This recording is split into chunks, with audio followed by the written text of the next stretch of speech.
Estamos meditando sobre este tema, uma igreja que glorifica a Deus. Esse é o nosso desejo. Posso dizer, apesar de um coração enganoso, é o desejo do meu coração que a comunidade seja parte da igreja do Senhor, que o glorifique. Por isso nós estamos vendo o que a Bíblia diz, porque é ela quem estabelece como uma igreja deve ser. Não são técnicas, não é a última moda,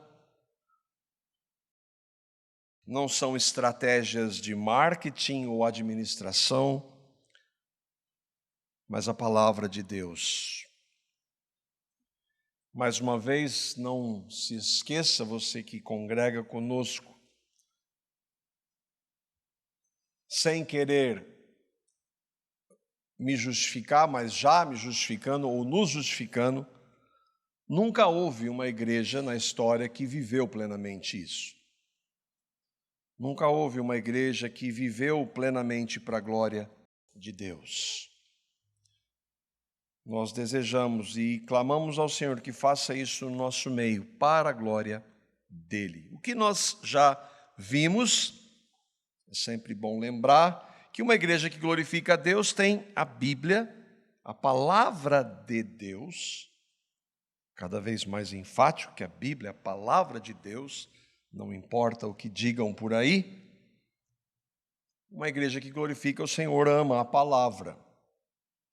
Uma igreja que glorifica o Senhor proclama constantemente o Evangelho, o que Cristo fez, porque sempre vai haver pessoas que se reúnem junto da igreja. É importante entendermos, na igreja de Cristo há pessoas que não creram no Evangelho? Não, a igreja é o corpo de Cristo. Todos aqueles que fazem parte da igreja são cristãos. Mas onde a igreja se reúne, não importa onde ela se reúna, vai haver, normalmente, há pessoas que ainda não fazem parte da igreja. E para elas, o que elas precisam ouvir? O Evangelho. Para nós que cremos, tudo que nós fazemos, então, a partir de termos crido no Evangelho, deve ser pautado no Evangelho. Deve ter como base o Evangelho, porque nós não temos condição em nós, como o Senhor Jesus disse, que sem Ele nós não podemos fazer nada. Então, nós precisamos estar firmados no Evangelho para que pela graça e pelo poder do Evangelho possamos viver e obedecer o que a palavra diz, ensinar o que a palavra diz. Uma igreja que glorifica a Deus, os seus membros têm alegria de estar junto. Eu tenho alegria de estar junto com os meus irmãos. Apesar de vocês. E é claro, vocês devem dizer isso, apesar de mim. Nós somos falhos, pecadores, mas como é bom nós estarmos juntos como irmãos. Uma igreja que glorifica a Deus, ela deve cuidar dos seus membros. Há irmãos que às vezes passam por necessidades materiais, necessidades físicas, e nós devemos nos cuidar.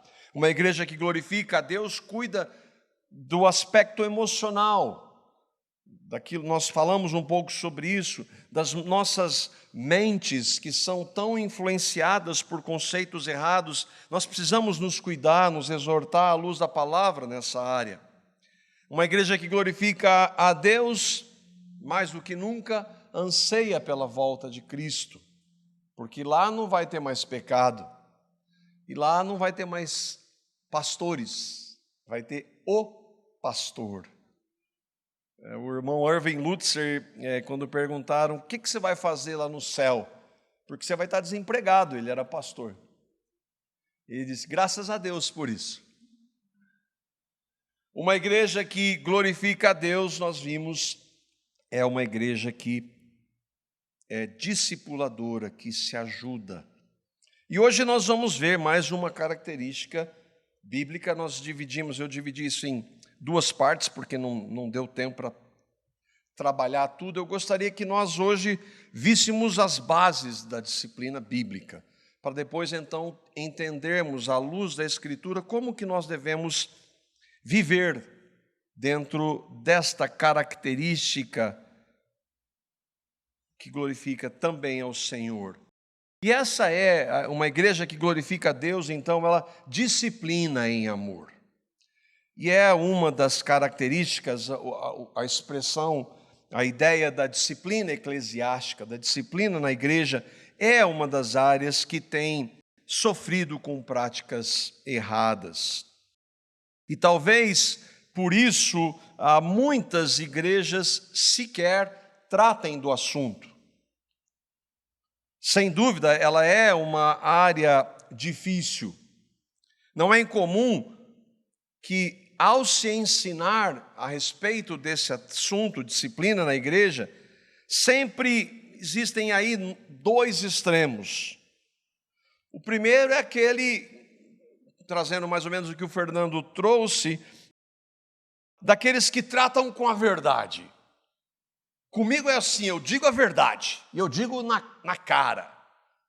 E muitos desses, na realidade, ao falarem da verdade, passam muitas vezes sem perceber por um legalismo, muitas vezes sem nenhuma misericórdia, graça ou amor, como se não necessitassem da verdade, mas também da graça, da misericórdia e do amor.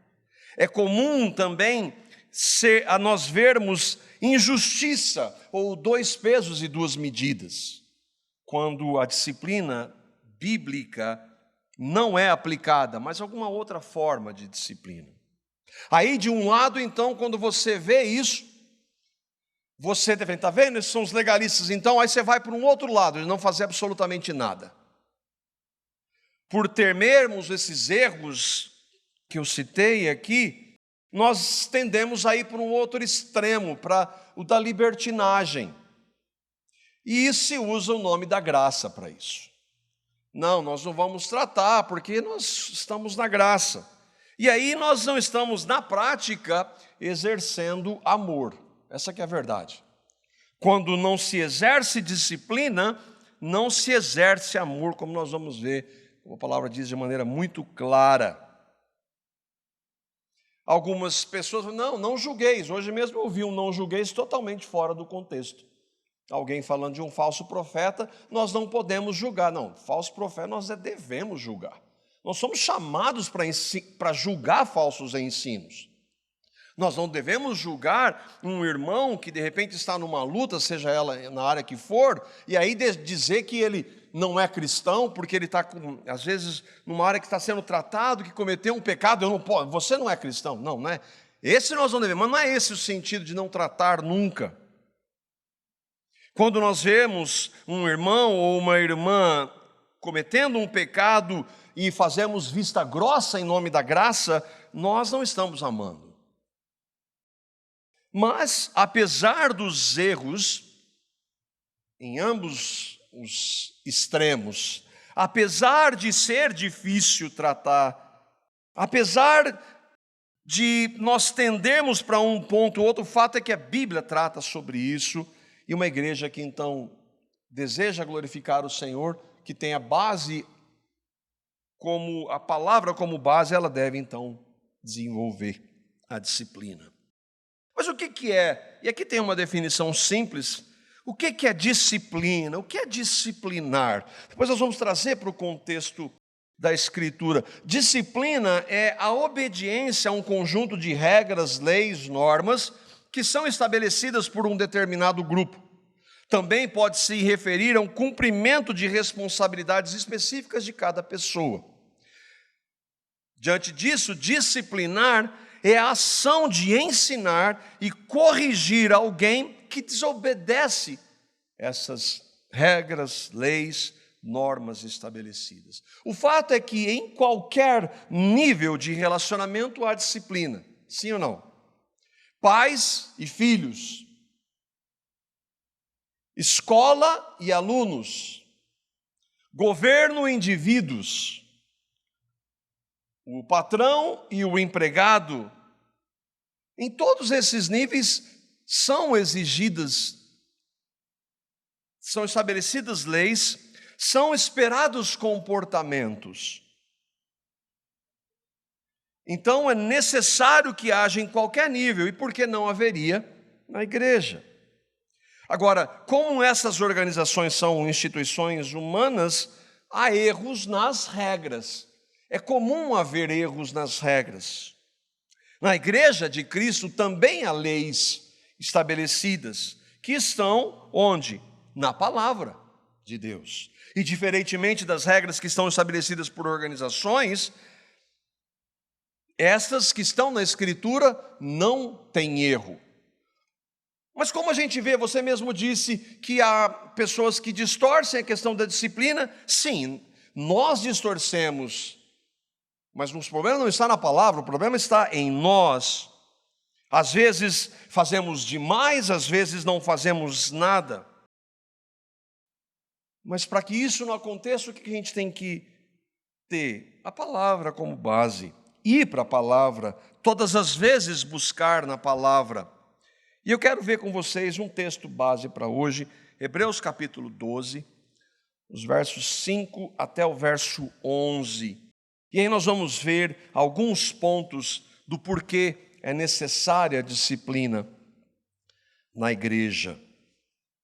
Estais esquecidos da exortação que, como a filhos, que Deus discorre convosco, filho meu, não menosprezes a correção que vem do Senhor, nem desmaies quando por ele Deus é reprovado. Porque o Senhor, Ele corrige a quem ama e açoita a todo filho a quem recebe. É para a disciplina que perseverais, Deus vos trata como filhos. Pois que filho há que o pai não corrige? Mas se estais sem correção, de que todos se têm tornado participantes, logo sois bastardos e não filhos. Além disso, tínhamos os nossos pais, segundo a carne, que nos corrigiam e os respeitávamos. Não havemos de estar em muito maior submissão ao Pai espiritual e então viveremos? Pois eles, os nossos pais, nos corrigiam por pouco tempo, segundo melhor lhes parecia. Deus, porém, nos disciplina para aproveitamento, a fim de sermos participantes da sua santidade. Toda disciplina, com efeito, no momento não parece ser motivo de alegria, mas de tristeza. Ao depois, entretanto, produz fruto pacífico aos que têm sido por ela exercitados, fruto de justiça. Com base nesse texto e algumas partes dele, eu gostaria que nós víssemos aqui o que a palavra de Deus, a Bíblia, ensina sobre disciplina. Nós vamos ver 5, 4 e o último, nós vamos ver, se o Senhor permitir, no próximo domingo. Deus, por ser amor, disciplina. Nós vamos ver também que todos nós, aqueles que creem no Senhor, que têm em Deus Pai, precisamos ser disciplinados. Ninguém gosta de ser disciplinado. A gente vai ver isso também. Cristãos verdadeiros, e esse é a grande diferença, ou uma das grandes diferenças entre aqueles que professam que creem em Jesus e aqueles que realmente creem, é que cristãos verdadeiros recebem ou aceitam a disciplina. E por último, nós vamos ver, se o Senhor permitir, aí no domingo que vem, como então exercer a disciplina no relacionamento da igreja. Primeiro ponto, Deus, a ênfase está aí em azul, por ser amor, disciplina. A razão de Deus disciplinar é amor. O conceito hoje está distorcido. Em todos os níveis, de pais e filhos, então nem se fala. A questão é que, se não há disciplina, não está havendo uma expressão genuína de amor. Porque hoje a ideia é assim, eu não posso corrigir, eu não posso. Quem sou eu para fazer? Não. Se não há disciplina, se não há correção, não há amor. O texto lá de Hebreus, no capítulo 12, que nós lemos, versículo 6, diz assim: o Senhor disciplina a quem ama e açoita ou castiga a todo filho a quem recebe. Ah, Deus castiga? Castiga. Castiga. É que o conceito de castigar, infelizmente, está distorcido também. É como mais ou menos a lei que foi usada para limitar a ação de pais que têm um mínimo de equilíbrio. Os casos que são pegos são aqueles extremos, onde pessoas sem menor misericórdia, que não são pais, na realidade, espancam seus filhos ou mães que maltratam. E aí você pega esses extremos e diz, olha aí o que a disciplina... E aí não pode bater ou corrigir com vara, como a Bíblia diz. Mas nós estamos falando de extremos, do que está errado, da distorção do conceito e do ensino. Mas o que deve ser feito à luz da palavra. E o que está claro aqui no texto? Primeiro, Deus disciplina ou corrige. Deus corrige.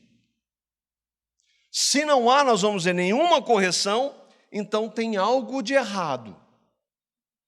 Ou com você, ou com Deus que você ouviu falar. Porque o Deus da Escritura, Ele disciplina, Ele corrige. Por que Ele corrige? Porque por Deus ser santo e ser justo, Ele não pode deixar impune nenhum pecado.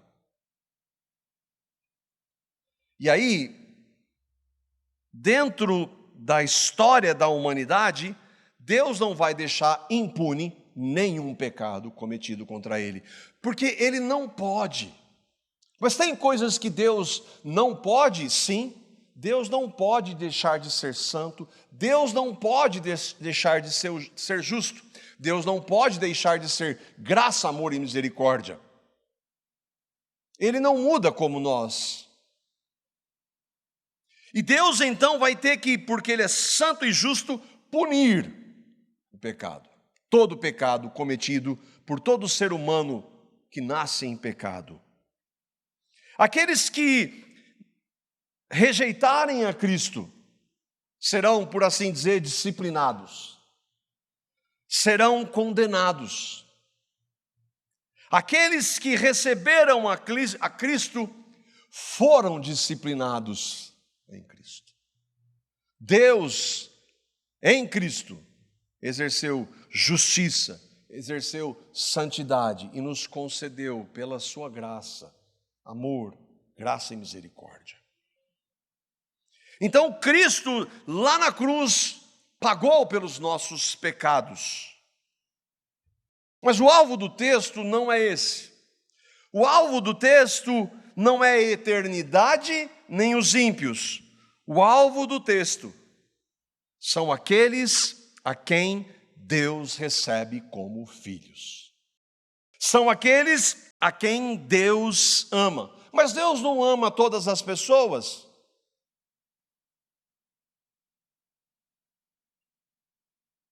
Uma boa pergunta. Os que são condenados eternamente estão debaixo do amor eterno de Deus? Essa é uma pergunta para uma outra hora. O alvo no texto são os seus filhos. E aí então Deus corrige os seus filhos nessa realidade. Neste mundo. A propósito, você é um filho de Deus? Você creu no Evangelho? Porque só pode ser filho de Deus aquele que creu no Evangelho. Mas todo mundo não é filho de Deus? Não. Todo mundo é filho espiritual do diabo. Todo mundo está debaixo da ira de Deus. Até que Deus já fez, mas que o que Ele fez seja realidade para mim e para você. E o que Ele fez? A Bíblia diz que Ele amou pecadores como eu e você. Todos nós estávamos debaixo da ira. Todos nós éramos filhos do diabo. Todos nós estávamos separados. Mas Deus amou pecadores nesse estado, algo que a gente jamais vai compreender plenamente, que deu seu Filho, diferentemente de nós, Deus encarnado nunca cometeu nenhum pecado, viveu uma vida perfeita em obediência total ao Pai, por isso que ele nunca precisou ser disciplinado. E ele obedeceu plenamente tudo, e lá na cruz, ele morreu por pecadores, ele derramou o seu sangue por pecadores, ele fez pecadores morrerem no seu corpo, ele os atraiu no seu corpo, e quando ele ressuscitou, ele deu uma vida aos pecadores. A todos, não. Mas eu e você não precisamos saber todos, nós precisamos saber de nós. Eu preciso saber, você crê. Houve um momento na sua vida que você, pela ação do Espírito Santo, porque caso contrário você nunca veria, você se viu em Cristo. Você viu que lá naquela cruz, há 2000 anos, ele morreu por você. E você o recebeu, se arrependeu de seus pecados. Você creu no Evangelho? Sim, eu creio. Então o texto é para mim e para você, que somos filhos. O que está claro, portanto? Que todo filho que Deus recebe é disciplinado por Ele. Todo filho? Sim, todo. Você é um filho tão bom também. Todos os filhos são disciplinados, por quê? Porque tristemente nós ainda pecamos contra o Senhor. Mas o ponto central, irmãos, do texto é por que ele disciplina? Porque ele ama. Segundo ponto, todos precisamos ser disciplinados. Olha que o texto diz, versos 7 e 8, Hebreus 12, olha quem não é corrigido. É para disciplina que perseverais. Deus os trata como filhos. Pois que filho há que o pai não corrige? Portanto, pai, mãe, se você tem filhos e não corrige, você precisa aprender o padrão de Deus. O padrão de Deus é de correção. Mas se estáis sem correção, de que todos os filhos se tornam participantes, logo vocês não são filhos, são bastardos. São filhos fora da relação. Não são filhos de Deus. Então esses não recebem disciplina. Esses não são disciplinados. O escritor aos Hebreus faz a comparação com pais humanos, que devem, portanto, corrigir os seus filhos. Por que nós precisamos ser corrigidos? Ou melhor, onde nós precisamos ser corrigidos? Eu coloquei aqui, que tal em tudo? Quando nós nos achegamos mais ao Senhor, irmãos, esse é o alvo do Senhor, formar Cristo em nós. Quanto mais nós vamos perto dele, eu gosto muito do Paulo, já com 81, a figurinha do Paulo simples, ele fala assim, ó, quando você vai, é Jesus que diz isso, quanto mais você vai para a luz, quando você está longe da luz, você acha que você está bonito. E aí você vai chegando, aí vai mais chegando perto da luz, aparece uma sujeirinha aqui, daqui a pouco aparece outra aqui. A hora que você chega onde está toda a luz, você vê que você está todo sujo. Quanto mais, irmãos, não é quanto mais nós estamos entre nós. Porque entre nós, aí tem um padrão elevado. Aí eu posso dizer, não, eu não sou que nem você, não. Mas quando nós chegamos para aquele que é a referência, que deve ser a única, diante de Deus, não há como nós não dizermos, Senhor, tem misericórdia. Em quê? Em tudo. Deixa eu pensar com você, à luz da Escritura, não do seu e do meu padrão, não do padrão daquele irmão que você conhece, que é tão limitado perto de você. À luz da Escritura, você busca, depois eu quero, quem responder sim, qualquer uma dessas, levante a mão. Você busca a Deus como poderia e deveria? Você examina a Escritura, medita na Escritura como poderia e deveria? Você ora, busca o Senhor em oração? Para os casados, essa área é fácil. Você é o marido que o Senhor quer que você seja, ou esposa? filho e pai. Você, como patrão, é aquele justo empregador, é o exemplo. Você ama, serve o seu irmão, ao próximo, como deveria? Pensa em qualquer área da sua vida, diante de Deus, você pode dizer: eu não preciso ser corrigido nessa área. Quem levanta a mão, por favor? Levante a mão, por favor. Alguma dúvida de que nós precisamos ser disciplinados pelo Deus que ama? Nós estávamos conversando, eu e o Gabriel, no discipulado, e na quinta-feira, por exemplo. Quinta-feira nós estávamos falando sobre andar em espírito. E como a gente anda em espírito? Essa é a grande pergunta, né? Nós fazemos as obras da carne, andar em espírito. Como é que anda em espírito? É pelos meios da graça. Vamos ver um deles. Quem de vocês aqui no grupo, tinha umas 20, quem de vocês tem tido um tempo a sós com o Senhor, vida devocional como deveria? Ninguém.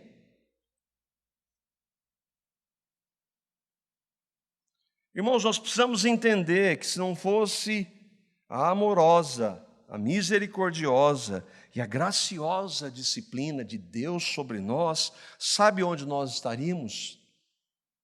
Sabe o que nós seríamos? Consumidos. Nosso padrão não somos nós, nosso padrão é Deus. E diante dele não há como não olhar para nenhuma das áreas. Nós estávamos conversando, né, Gabriel? Fala aí, Gabriel, onde você está bem hoje? Mas não de acordo com o que você acha, de acordo com a palavra. Aí nós fomos pontuando alguns, e no final das contas nós chegamos à brilhante conclusão, a incrível conclusão de que em todas aquelas nós somos limitados e precisamos da graça. Lamentações de Jeremias, capítulo 3, versos 22 e 23, um texto conhecido, mostra a situação de Judá, de Jerusalém, após a Babilônia ter conquistado Judá. Essa conquista se deu por quê? Por causa do pecado do povo de Deus, da negligência de ouvir os profetas alertando, corrigindo, disciplinando. E aí no livro nós ouvimos, apesar das dores que ele confessa a Jeremias, as consequências que eles sofriam, é nessa situação que Jeremias escreve esse texto. Lamentações capítulo 3, versos 22 a 23. Isso é para nós, é para o povo de Deus. Isso aqui não é para o ímpio, isso é para o povo de Deus. Para mim e para você que cremos. As misericórdias do Senhor são a causa de não sermos consumidos, porque suas misericórdias não têm fim, renovam-se cada manhã. Grande é a tua fidelidade, a minha e a sua. Como nós somos fiéis, né? Grande é a fidelidade de Deus para conosco, apesar de nós. De quem que Jeremias está falando? De misericórdias. Os ímpios, a nossa compreensão, têm misericórdia, sim, enquanto ele está vivo. Mas um dia ela cessa. Na condenação, inferno, lago de fogo e enxofre, cessa a misericórdia de Deus. Lá ele vai exercer pleno juízo por rejeitarem a Cristo. Agora, para nós, quando que elas cessam? Nunca. Nunca. Elas se renovam todas as manhãs, por quê? Nós já falamos isso, porque nós precisamos delas. Jeremias está falando dele. Está falando do povo de Deus, está falando para nós, inspirado pelo Espírito, para nós, igreja, nós que cremos em Cristo. Por que nós hoje, eu e você, estamos aqui agora, irmãos? É devido à nossa santificação ou às misericórdias do Senhor? Irmãos, consideremos. Irmãos, quanto mais nós vemos essa verdade, mais vamos dizer, é isso, não sou eu, não é por minha causa, mas só pela graça de Deus. Quanto mais perto do Senhor, mais o buscarmos, irmãos, mais nós vamos ver que precisamos da correção dEle toda hora. Nós pensamos em pecados, naqueles pecados grandes. Irmãos, quanto mais perto de Cristo, mais a compreensão é: miserável homem que eu sou. Dos pecadores eu sou o pior. O que eu tenho que eu não tenha recebido?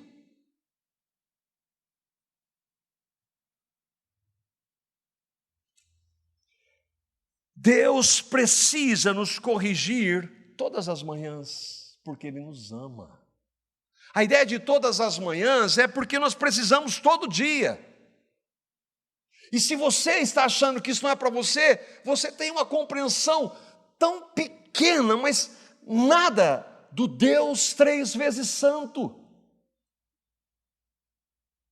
Você precisa se aproximar mais dele. Quanto mais perto dele, irmãos, mais nós vamos ver quão limitados somos, quão distantes estamos da santidade dele e não da dos outros.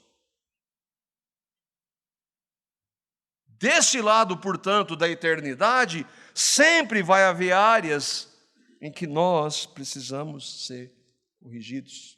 Nós estávamos conversando, lendo um livro amado Timóteo, e aí eu coloquei esse texto, Provérbios 27, 6. Irmãos, quem corrige ama. Provérbios 27, 6 diz assim: leais são as feridas feitas pelo que ama, porém os beijos de quem odeia são enganosos.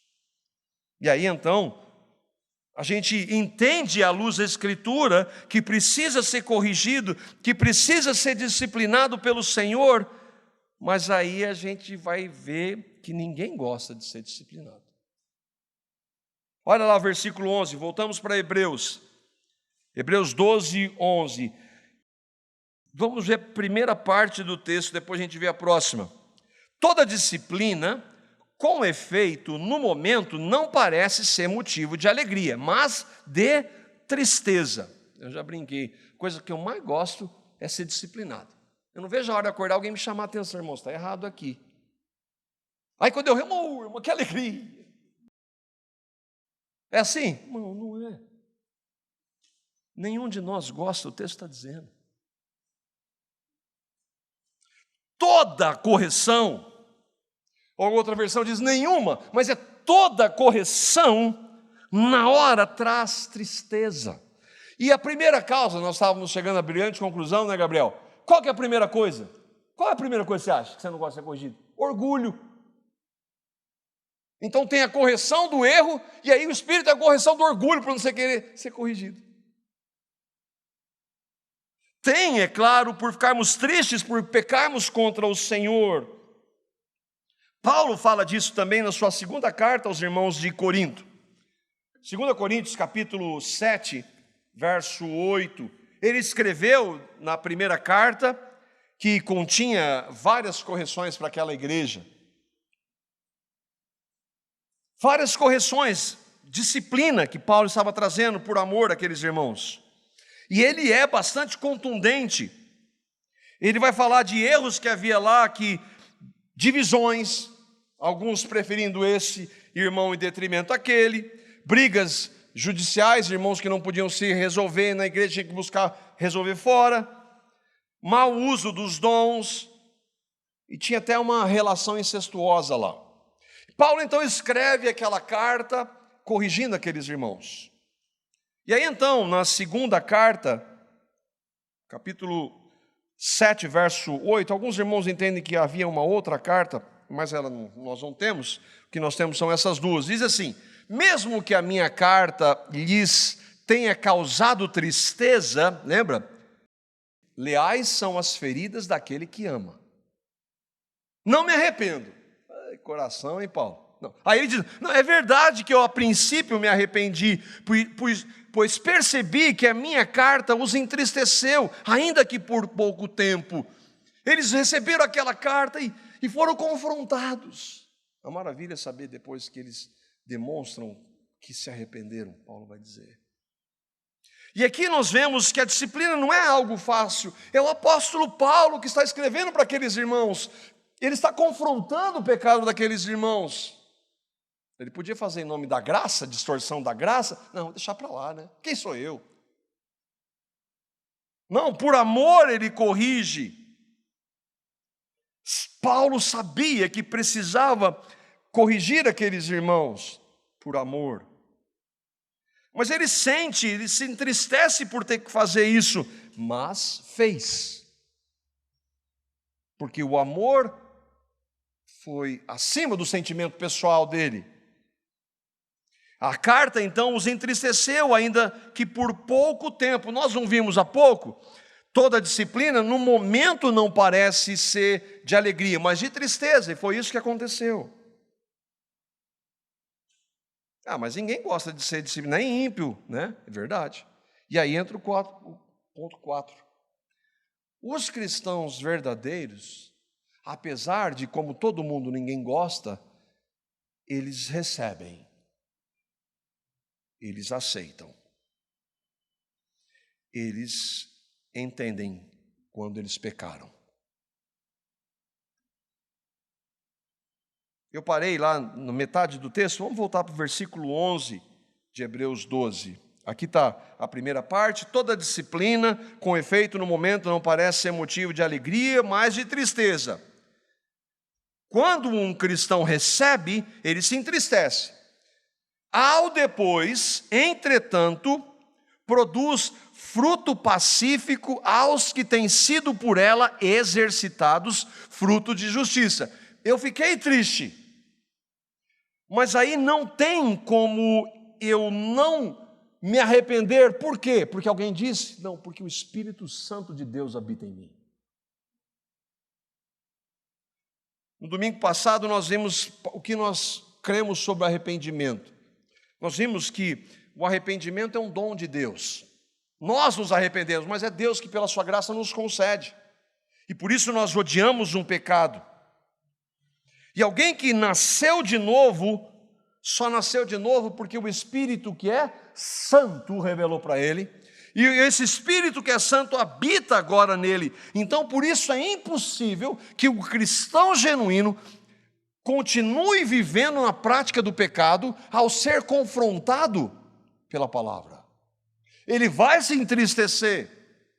Talvez como Davi, quando o profeta Natã conta aquela historinha: vou matar esse cara é você, aí não tem mais desculpa. Às vezes nós leva um tempo, mas se creu de verdade, se recebeu a Cristo, se foi convertido, se nasceu de novo, vai ser exercitado. Vai dizer: Senhor, tem misericórdia, eu errei. E se foi, ou envolveu algum irmão, alguém, olha, naquele dia, me perdoa, eu pequei, eu errei contra você, me perdoa. Os que são exercitados pela disciplina são aqueles que se arrependem.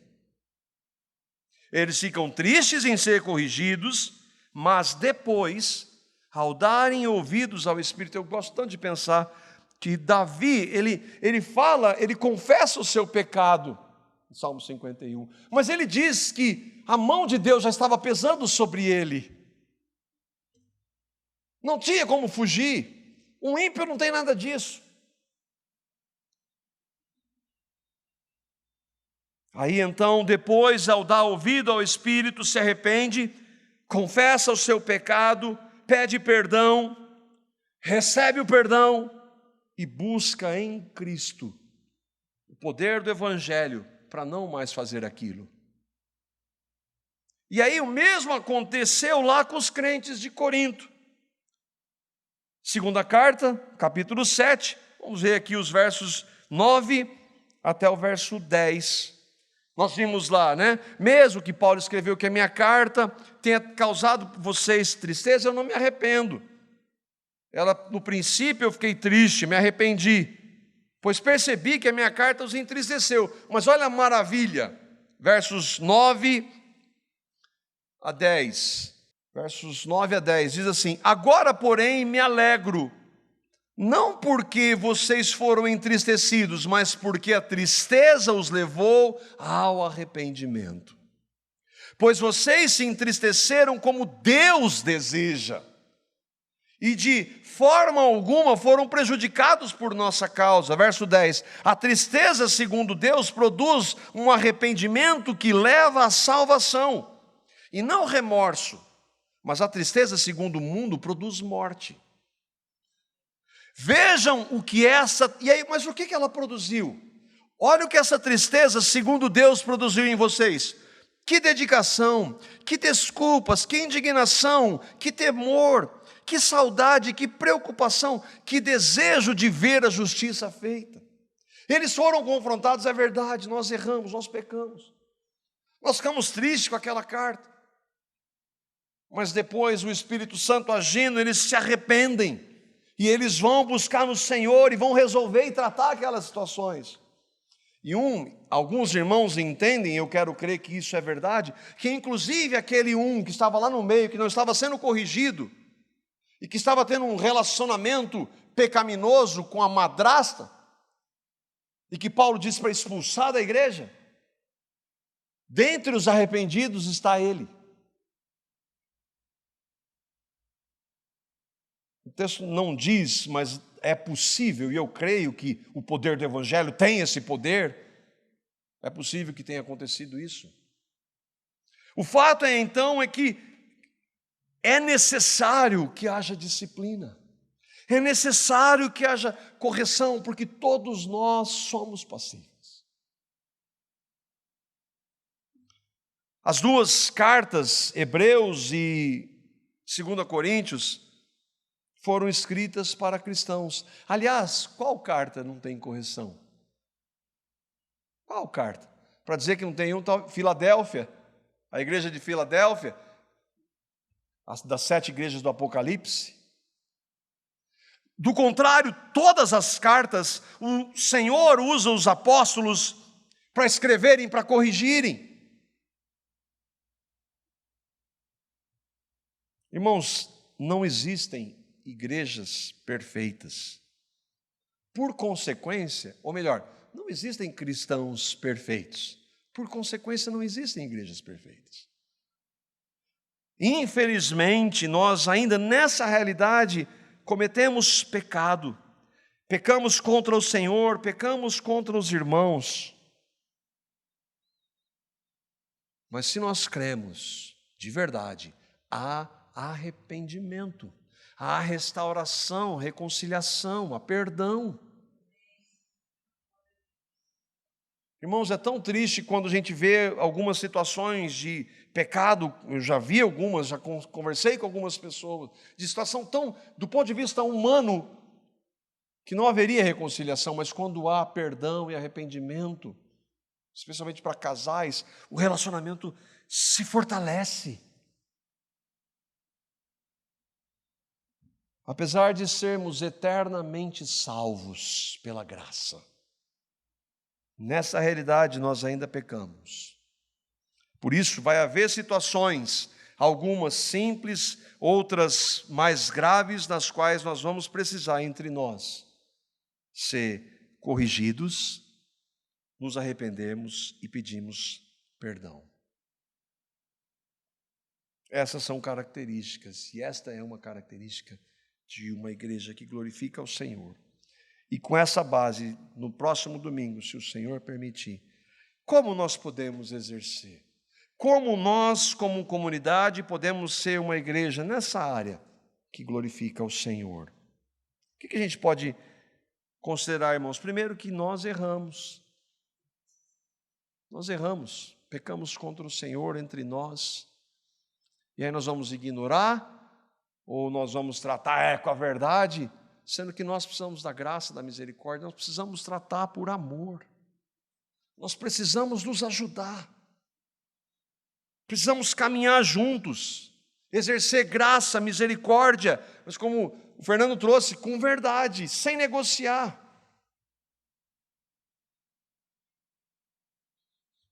Se vier da palavra, que pela graça do Senhor nós recebamos,